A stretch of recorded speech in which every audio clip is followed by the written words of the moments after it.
150K consumers energy customers without power in 60 miles per hour wind gusts. As the wind cranks up across West Michigan, so do the number of power outages.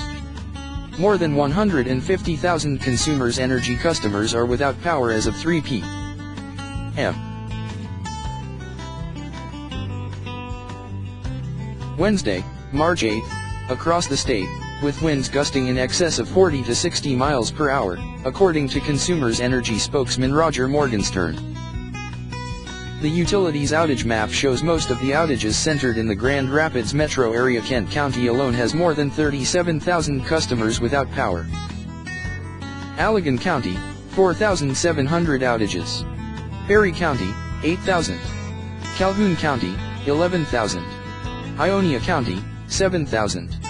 Kalamazoo County, 6,000. Montcalm County, 4,200. Muskegon County, 3,000.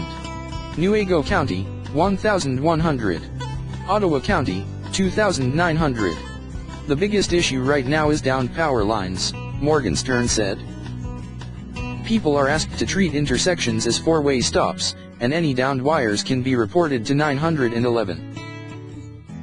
Given the numerous outages, expect at least a few hours before power is restored. As of 3 p.m.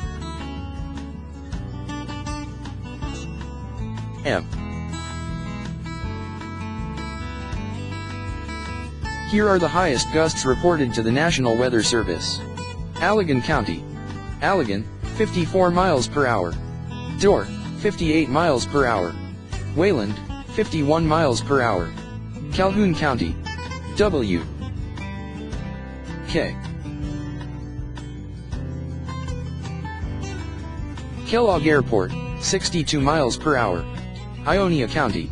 Ionia County Airport, 62 miles per hour. Kalamazoo County. Kalamazoo/Battle Creek International Airport, 58 miles per hour. Kent County. Gerald R. Ford International Airport, 64 miles per hour. Ada, 47 miles per hour. Granville, 41 miles per hour.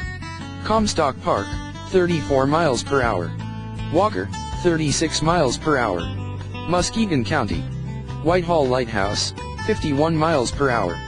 Norton Shores, 30 miles per hour. Newaygo County. Fremont Municipal Airport, 46 miles per hour. Oceana County. Pentwater, 44 miles per hour. Hart, 49 miles per hour. Ottawa County. Grand Haven, 55 miles per hour. Holland Harbor, 53 miles per hour. Hudsonville, 34 miles per hour. A high wind warning is in effect until 7 p.m.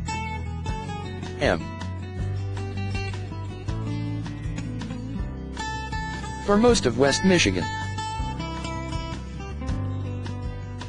A strong low-pressure system north of Michigan is allowing these forceful winds to mix down from the upper levels and down to the surface. Its possible wind gusts could blow in excess of 50 to 60 miles per hour in the wake of a cold front. Winds will lessen this evening as the cold front pulls away from the Great Lakes.